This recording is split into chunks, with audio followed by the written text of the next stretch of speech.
Hello again everybody, and welcome to another video. Unlike every other video that I've ever put up on the channel, this one I am doing for a particular purpose, because recently I have seen a couple of videos on this topic which are completely wrong. It's not often that I say that, but what am I talking about? I'm talking about probably the single most important aspect of our photography after composition, and that is exposure.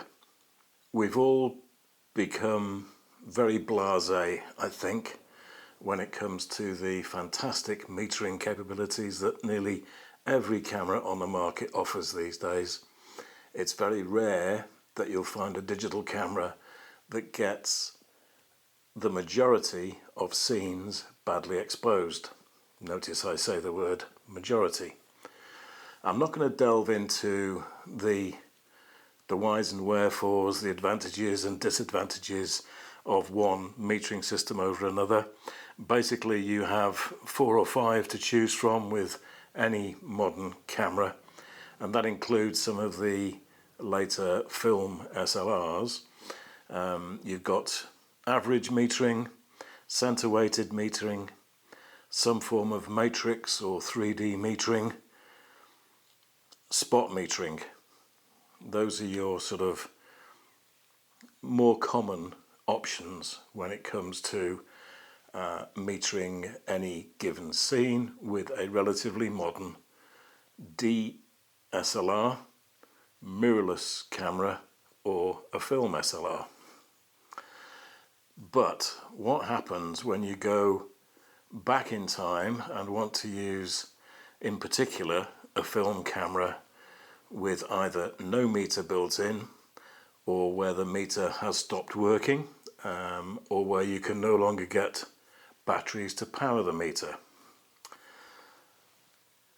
For example, good old Zenith B, which you will have seen me talk about before. Never a meter built into this thing.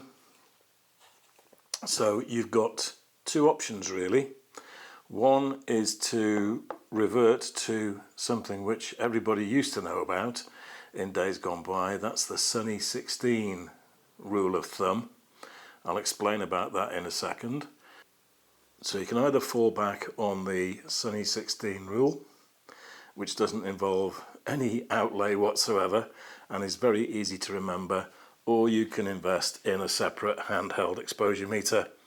The Zenith that I got came with the matching Russian-made Leningrad exposure meter, which is a selenium celled meter, doesn't require a battery, and as long as you keep it in its case and out of strong lighting, then the selenium cell is working fine, and they're very simple things to use.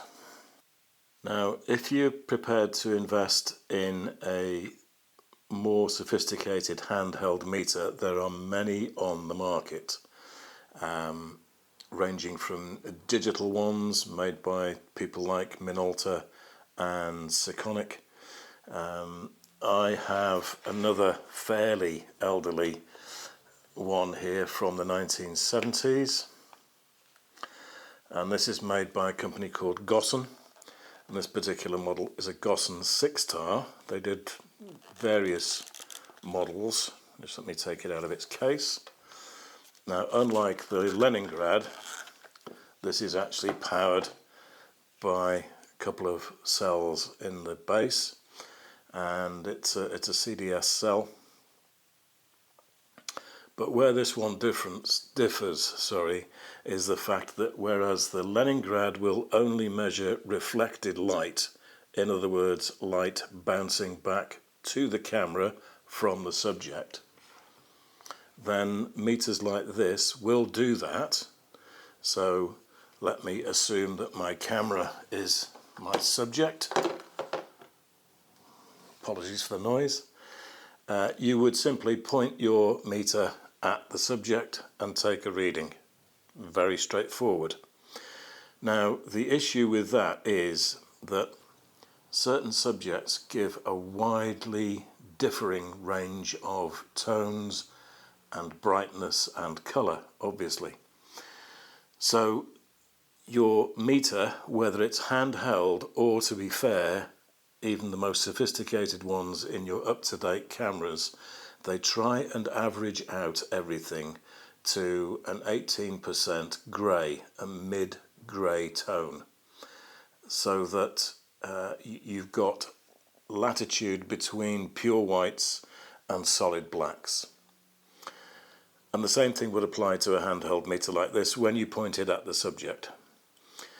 Now, that's reflected light. It's light being bounced back from the subject towards your meter or towards your camera.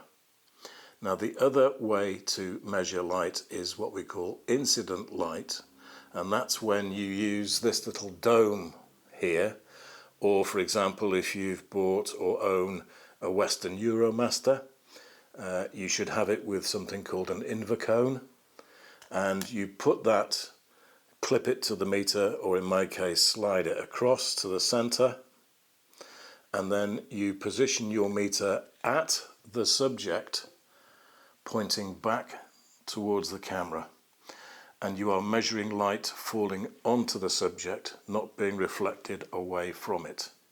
And this is where at least 2 YouTubers that I have watched in the past 4 to 6 weeks have got things completely messed up. You've got 2 methods of taking exposure meter readings: reflected light, where you are pointing your meter or your camera at the subject, and incident light readings, where you are standing at the subject, pointing the meter back towards the camera, and you are then measuring light falling onto the subject.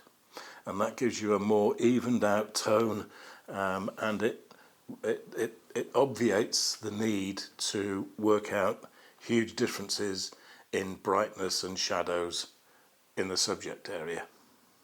It's not rocket science. It should be very, very easy and very straightforward. Now, for those of you that are far too young to remember the Sunny 16 rule, it's extremely simple. Let's assume, for example, you are using, I'm talking now about film photographers, because in the main, digital cameras, if your meter doesn't work, then there's something seriously wrong with the camera. But film photographers, if you don't want to mess around with handheld meters of any description, you can fall back on the Sunny 16 rule, and it really does work. It's not foolproof, of course, nothing is, but it is worth investigating. Let's assume you're putting a 200 ISO film into your camera. Okay, fairly standard 200 ISO film. The rule of thumb and the rule of Sunny 16 is that if it is nice sunny weather, you would have your lens set to f16 and your shutter speed at 1/200th of a second.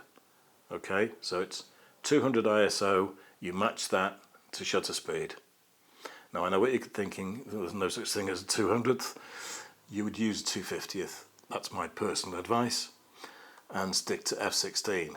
Now, if you don't want to use f16, let's say, for example, you wanted a much shallower depth of field and you wanted to open your lens up a couple of stops to f8, then you adjust your shutter speed accordingly. So it would go up from a 250th to a 500th to a 1000th, which most cameras, even elderly ones, can accommodate. And then as the weather conditions deteriorate, basically if it becomes cloudy, you stick to your 200th but at f11. If it gets really dark and rainy, 200th at f8. Getting towards dusk, 200 at 5.6, and so on. And you just adjust one against the other and it really does work. It is not difficult. I've put some stills up for you so you've got a sort of reference point. But that's a good way of starting out if you want to do film photography and getting the exposure triangle, which is all important. Shutter speed, aperture, film ASA, ISO ratings. You've got to get those three things in balance, the triangle. That's the simplest way to do it. And if you get hooked and you get serious, then it's a case of, okay, time I invested in a handheld meter of some description, doesn't matter what it is. I mean, these go from like £10, £30, up to a couple of £100. There's a whole range out there on the market. So a short video, I just wanted to put people straight. The main thing, the main point of the video is to make sure you understand reflected light is where you are standing by the camera looking towards the subject. Incident light readings, it's the opposite way around.